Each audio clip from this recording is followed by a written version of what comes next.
We guide you through how to insert a figure caption in Google Docs so your images and figures are clearly labeled. First thing you need to do is open your Google Docs document and insert the image or figure where you want it to appear. Click on the image to select it, then go to Insert in the top menu, choose Drawing, and click plus New. In the drawing window, add a text box below the image and type your caption such as Figure 1 Sample Diagram. Adjust the font size, alignment, or style to match your document format.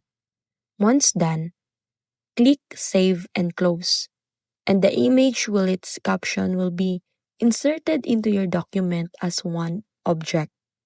This keeps the caption attached to the figure when you move it.